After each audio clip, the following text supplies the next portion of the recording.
Butts, butts, butts, butts, butts, butts.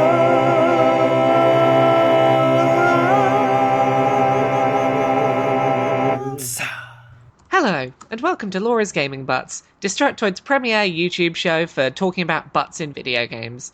I'm your host Laura. I talk about video games, I write news in the UK mornings, I do all sorts of UK type things, and today I have a special guest with me to talk about some butts. So, special guest, would you like to introduce yourself, tell people who you are, what you do? Sure. I am Nathan Ortega, and I write for the IndieHaven.com website. I don't know why I said it all weird like that. That's all right. Plus, I do a couple other podcasts. I do one more about newer games called The Hitbox, and a game about... I'm sorry. It's 6 a.m., and I apologize. My brain is all scattered. And it's okay. Hopefully butts that will soon be discussed will wake you up and just get you a bit more alert. Yeah, it'll be like intellectual coffee that can kind of clarify things. But the other show I do is called the Dead Pixels Podcast, and we talk about finding the good in bad old retro games. So that's what I'm about. But I'm also about butts, and specifically the butts of Borderlands. Yeah, we're here to talk Borderlands. What was the pun we came up with, or that someone mentioned earlier? Bootylands, was it? Yeah, I believe so, yes. Yeah, here's the thing. I'm going to let you in on a little secret about this show. The whole point of this show is to give me an excuse to do terrible photoshops of game titles that turn into puns. Like, the entire reason I do this, like, the first ever episode I recorded was Mass Effect, and that was just because it was really easy to Photoshop the word ass effect. So, yeah. I actually really look forward to all those every time, and my favorite is Metal Gear Solid. I laughed so hard for way longer than I should have when I saw the Photoshop. It went far better than it should have done. Like, that is, it's a case of, like, I'm not doing one of these unless I can come up with a good pun. Oh, wait, someone mentioned Bootylands. Yeah, I think I can do a podcast on this now. So, we're going to be talking about the butts of the Borderlands series today. So, is there anywhere particular you would like to start in terms of butt discussion?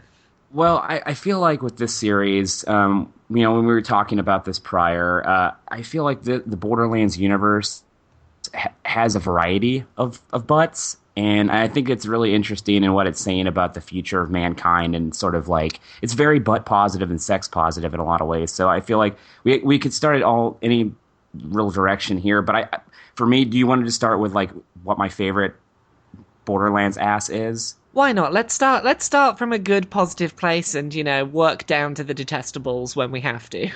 Okay.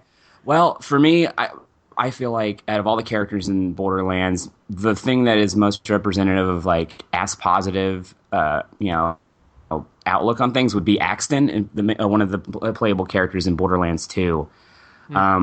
Just a little bit of a background on the character. He is ex-military, and he basically ends up leaving one of the troop that he was a part of to go to Pandora.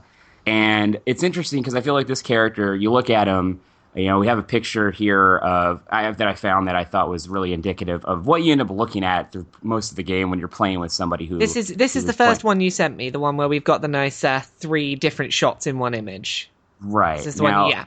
Okay, so I'll put this one up for people to have a look at while we talk. Now, at first blush, you don't really think a whole lot of it. He looks like a normal military guy. But I feel like that's what makes it interesting to me, that if you look at it, he actually has way more working with him than a lot of other male characters in video games. And, being somebody who is a fan of asses, I look at, you can't help but look at him a lot and kind of start finding the science behind it. And I think that it was really cool that they actually thought to give him a little bit more to work with as a guy that most likely is no stranger to doing squats and other workout regimens, Yeah, like so yeah, sorry, go on. No, I feel that they actually, I don't know if they intended to give him like a guy who works out a lot ass, but I feel like that's what ended up happening, and that's something they never really think about in these like military shooter games. Yeah, I look at this character and I'm looking at the second image, which is this sort of a trio of shots of him from different angles, and like he definitely appears to be someone who's very evenly built. He's a sort of bodybuilder type. He's very muscular, but it's never uneven. It's not like any one part of him is over or under muscled. It's like, yeah, he has strong looking forearms, strong looking legs, a tree trunky chest, but it's all very in proportion. And then I look at his arse and I think, like, that is the backside of someone who everything he does is very precise. It is like, hey, I'm gonna focus on getting every part of myself as toned and, like, the muscle mass exactly where it needs to be.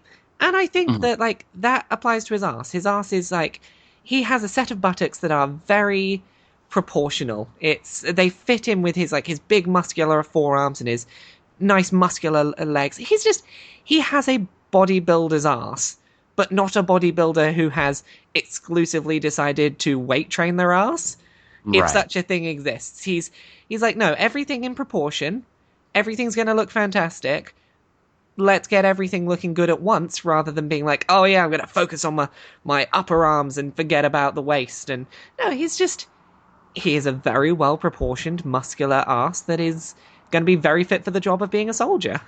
Right, and that's the thing I appreciated about it, because a lot of times, you know, these games, especially if you look at even some other characters in this series, they kind of work the glamour muscles, right? They have very, like you said, they have certain areas they focus on, but he's just a very practical character, you know, and it's actually really smart design that they went and gave him kind of a bubble butt, which happens with a lot of people who are in the military or in any other job that, like baseball players. He has a baseball player ass if you look at it, which baseball, you tend to spend a lot of time looking at, like, pitchers' asses, just because it's like that's where the camera is focused, right? Yeah.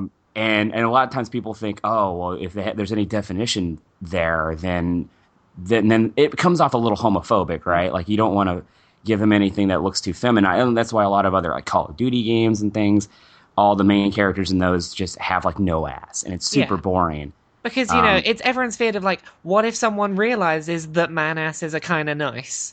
Right. And you don't want guys, like, there's a lot of guys that don't want to have to face the truth that men have quite nice asses. They can, definitely. I mean, you see some people that just have no ass at all, and that's a real shame, because everybody should have one. It's a fun part of being human, right? Yeah.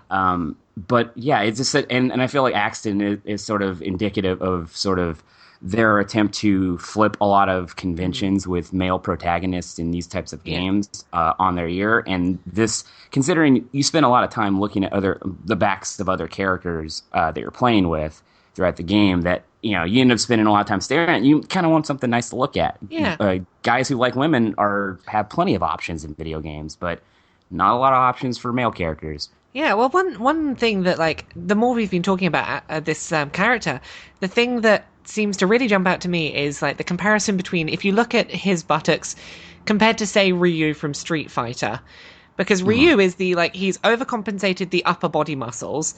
He's got, like, fairly built lower muscles, but his waist is nothing. Like, he has no buttocks. Yeah.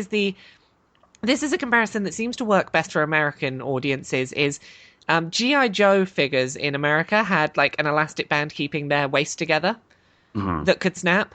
And I look at, like, Ryu, and he is the character who they've tried so hard to not give him an arse because they're afraid of giving him one, that, like, it looks like the arse is basically the elastic band in the middle holding him together that could snap at any minute.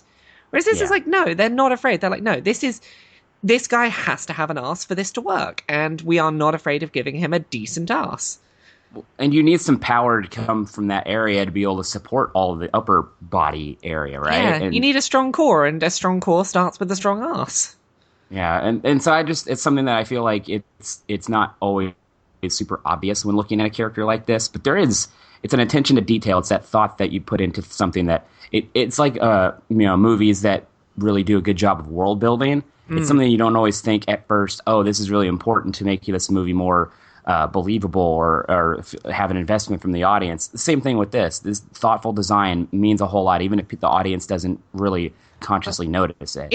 It's like so many disciplines in film and TV and game creation, where if you're doing your job correctly, no one notices you've done your job at all. And I think the person who was in charge of designing this arse, they did their job perfectly, because you don't even stop to think about that arse. It doesn't stand out as not fitting the body, and that is what it needed to be.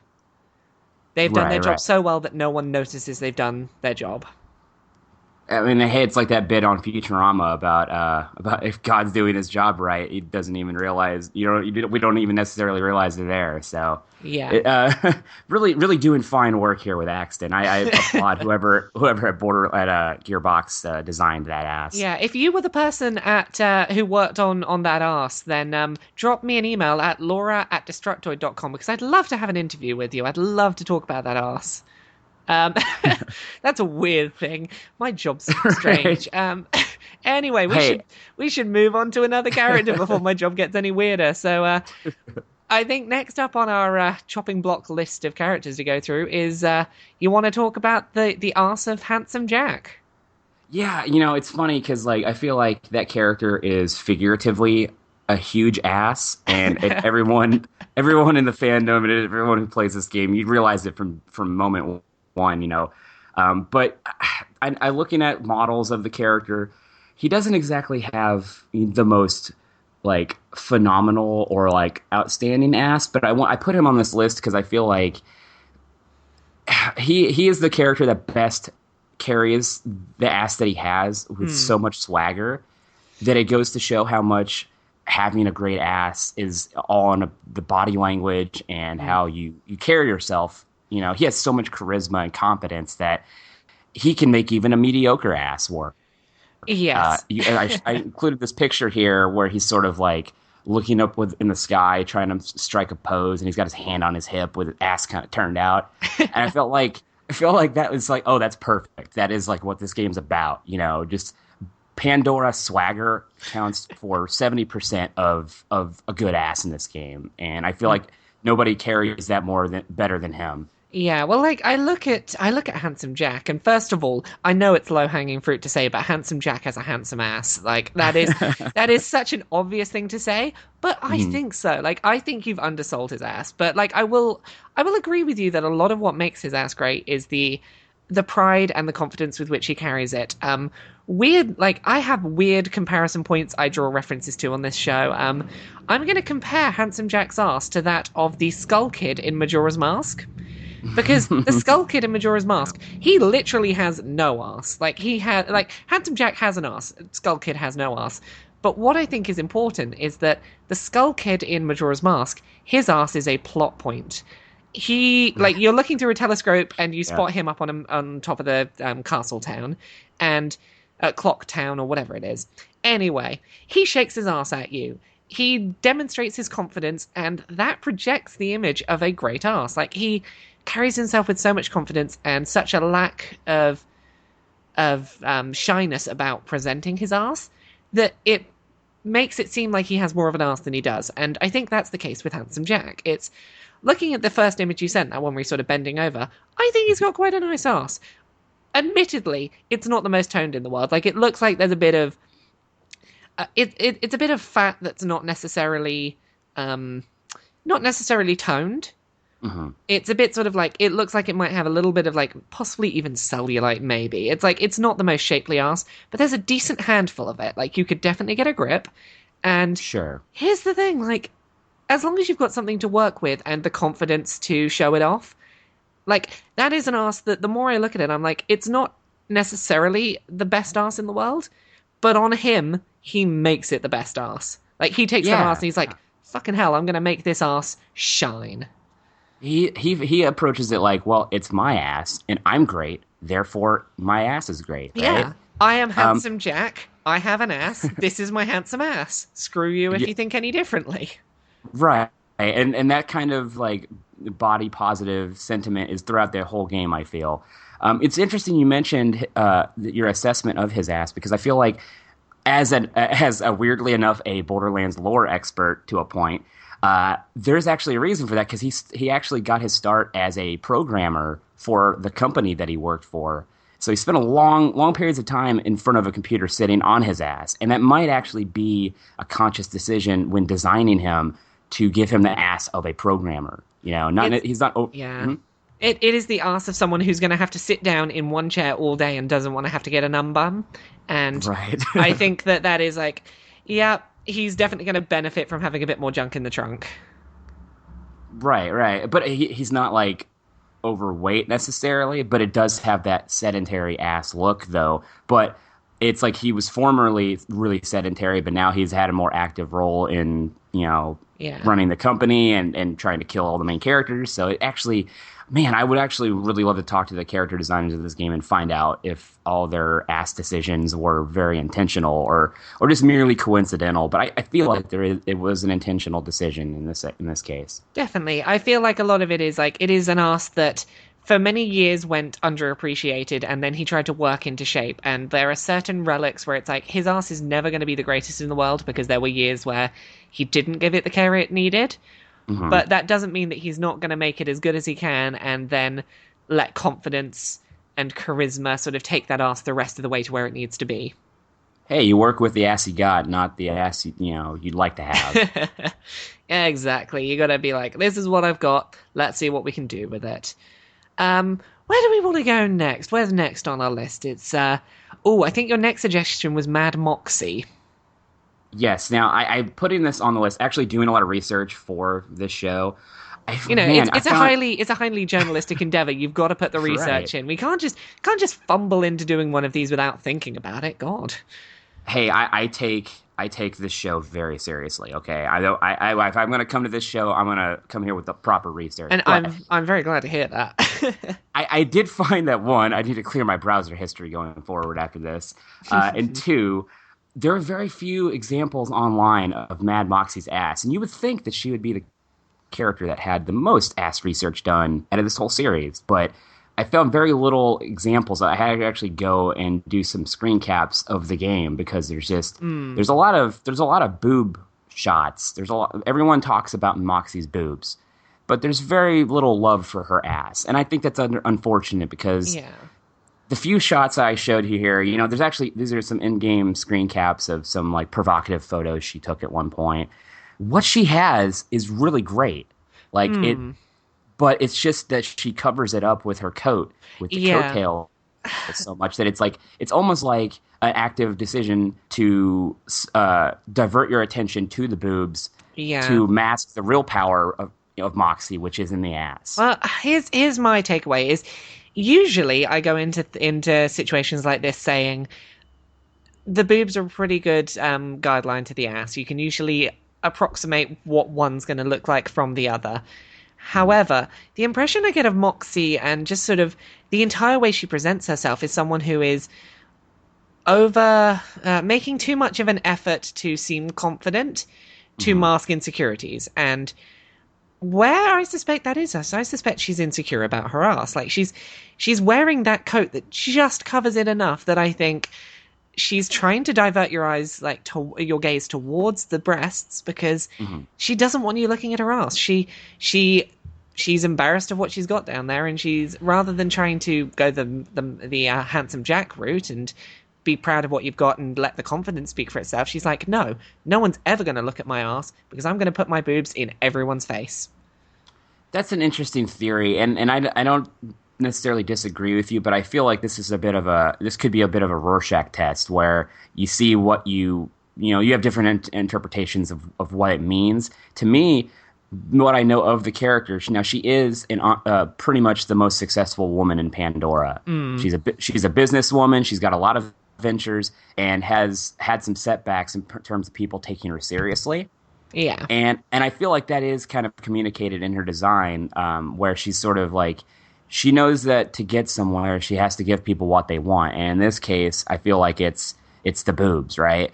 That's the real showpiece. And I feel like looking at these photos that we're working with here, she has a modest ass considering. It's like you said, it's not proportionate to the rest of her in that respect. And one could say it's insecurity, but another interpretation could be that the ass is for her.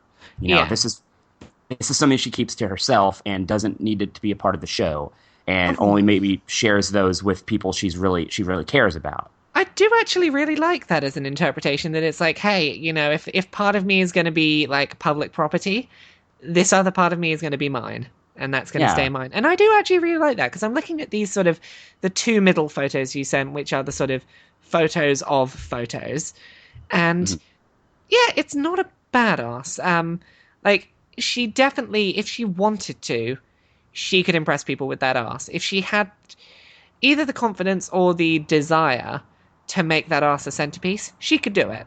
Because like she's very good at picking underwear that frames the ass nicely, and like she's very good at accessorizing to make that ass shine. Well, I keep using that phrase, make the ass shine. To make that ass like the best ass it could possibly be. She knows how to do that, and she knows how to, when she wants to, she knows how to sell that ass as a really good ass. But yeah, I just think it's a really interesting decision that she would keep that away from the world. And I think you're probably actually more on the money. You've won me over with your argument.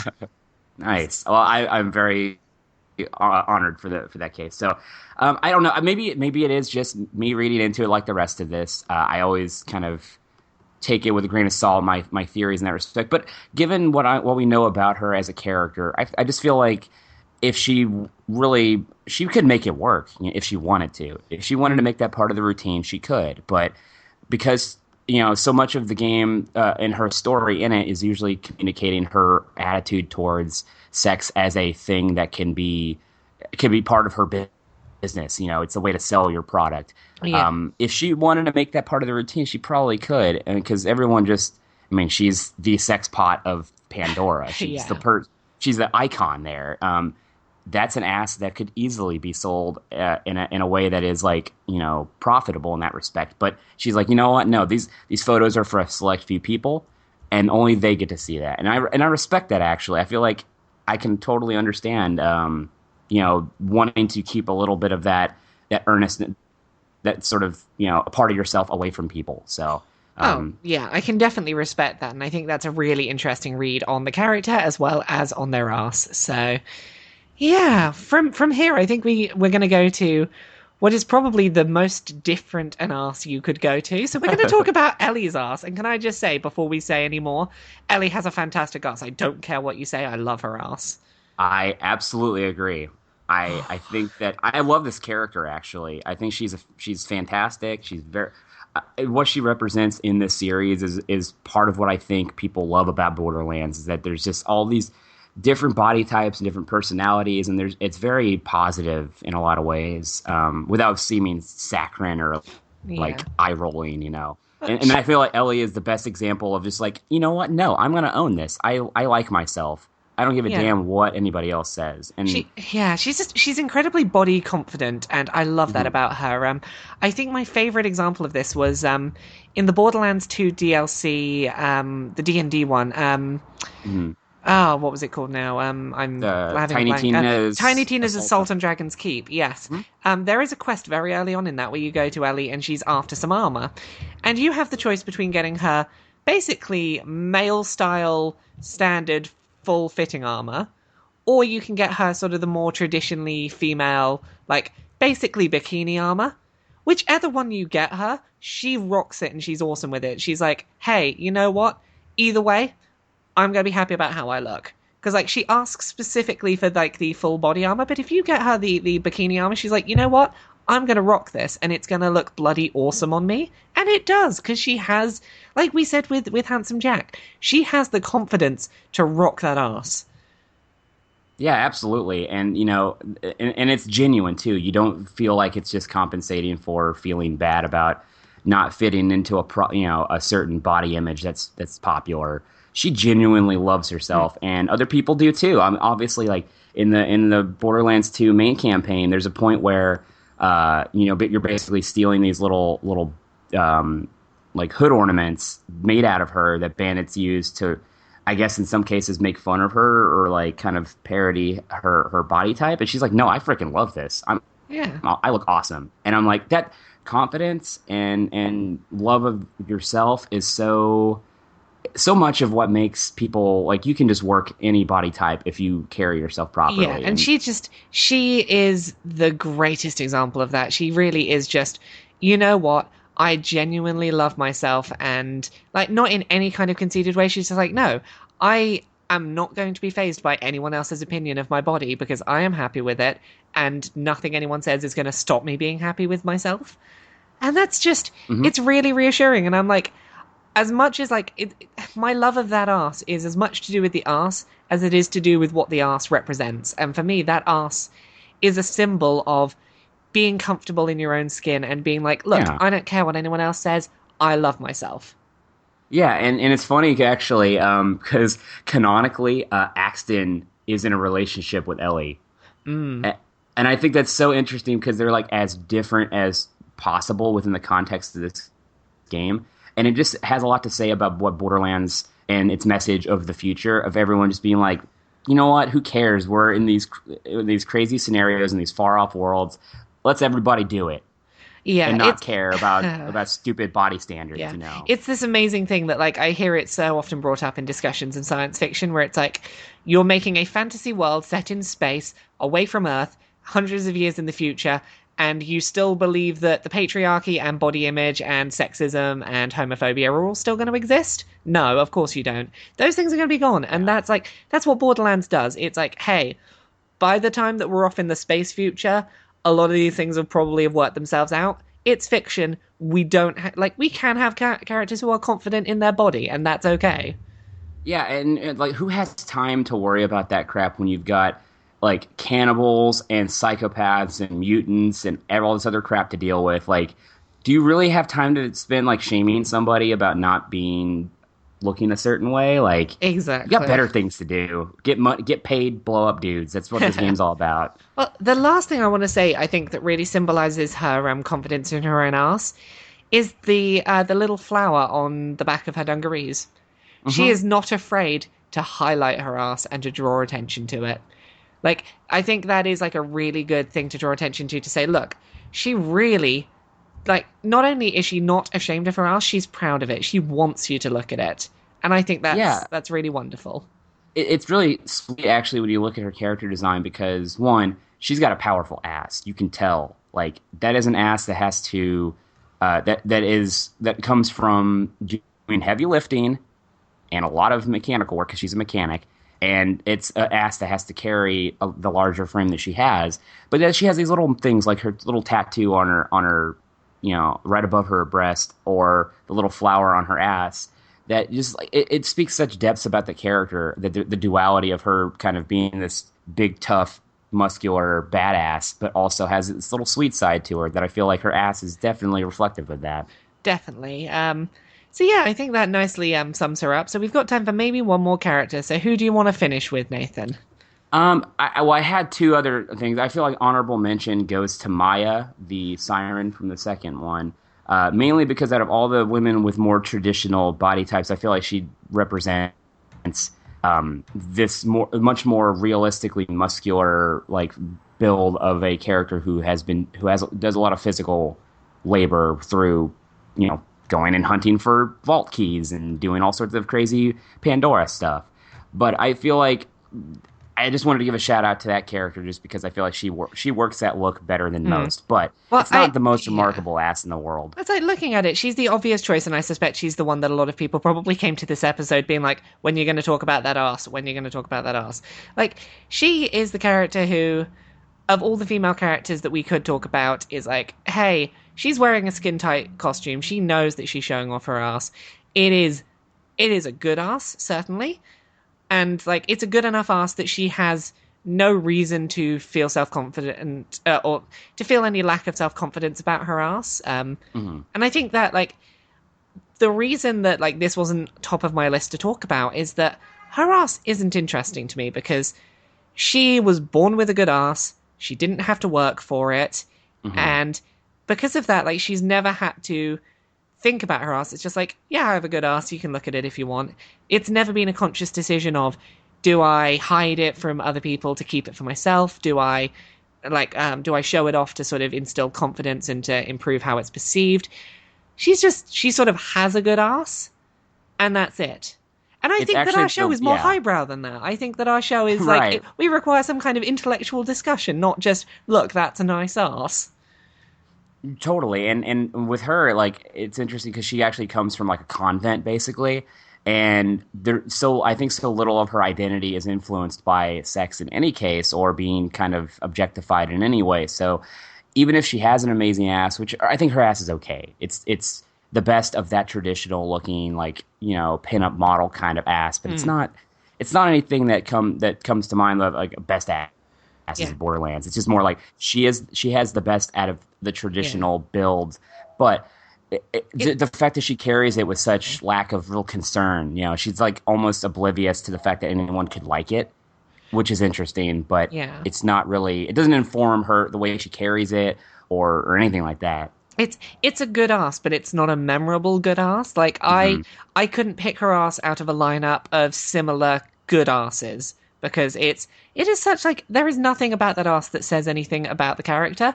Whereas like we look at, say, Ellie was a great example of, you look at that ass, it's like, yes, I know so much about your character from your ass.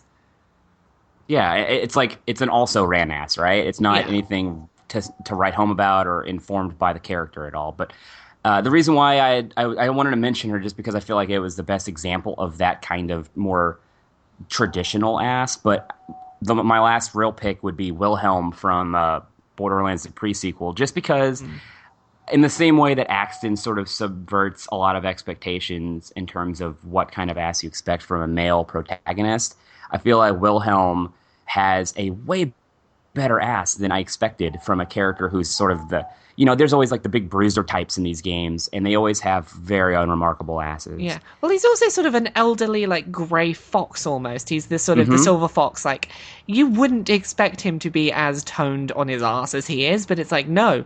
He's working hard to have he's got a better ass than men half his age. And I think that is something to be celebrated. One thing that I really want to thank the people at Gearbox for is they have a series of cosplay reference sheets, which are designed for people who want to design cosplays to get like good looks at the costume from every single angle. But it is such a useful tool for these butt podcasts because it is a great reference to be able to be like, hey, let's look at this character and their ass from multiple different angles. So thank you so much, Gearbox. Keep doing this.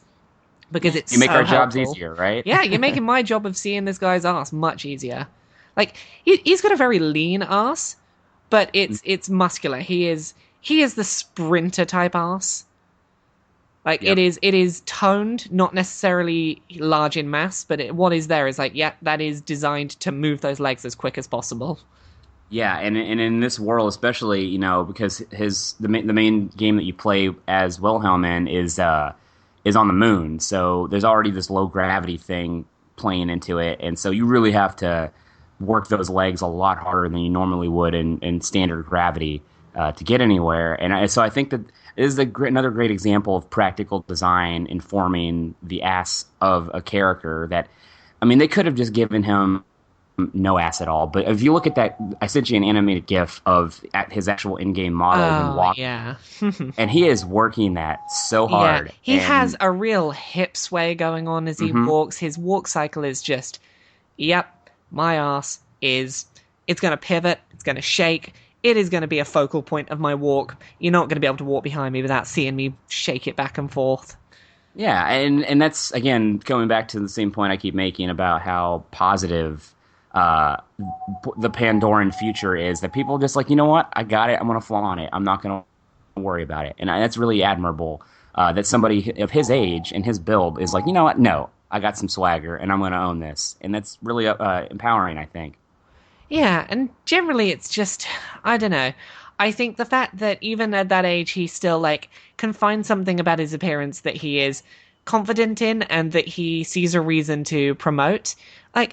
So many people as they get older decide hey, what's the point in me sort of worrying about my appearance too much anymore? It's not going to be for anyone. He's like, no, even if it's only for me, even if it's for other people, I don't mind which way. I like my body. I am going to continue to work to show it off. And I think that's a really nice thing to be like, yeah, that is a character who he's aged gracefully and he still likes his ass. Yeah, and that's really something we need to see more of in media for sure. And I think with that's probably a good place for us to wrap up today. I think that's been a very good recording. I think we've done well. So, yeah, for anyone that's enjoyed listening to Nathan talk about arses and wants to see more of what he does, where can people find you on the internet? Well, I write about other stuff, not just asses, on indiehaven.com. And I also I'm on Twitter at Kenji Salk, so come and bother me there. Maybe if there's anything we forgot to mention, any asses that we left off this list, come bug me there. I'm totally down for discussing asses further on the matter. But I'm on Twitter at Kenji Salk, and then I've got my two shows I mentioned earlier, the Dead Pixels podcast and Hitbox podcast. That's really, thank you so much for letting me join you this week on this journey of asses. I really thought more critically about this than I ever thought I would, even though I do think about Borderlands asses a lot. Well, I think that's all I really want to get out of this show, is I want people to look at asses a little less as just, that's a nice ass, and to think a little more in depth. So if I've managed to bring some intelligent discussion into asses for you or for any of our listeners, I think I've achieved my goal. So, you can find me on Twitter at Laura K. Buzz. You can find me on the front page of Destructoid Monday through Friday in the UK mornings doing all sorts of news things. And you can see more of my work there. Thank you very much for watching and listening, and we'll have another episode for you again next week. Thank you very much.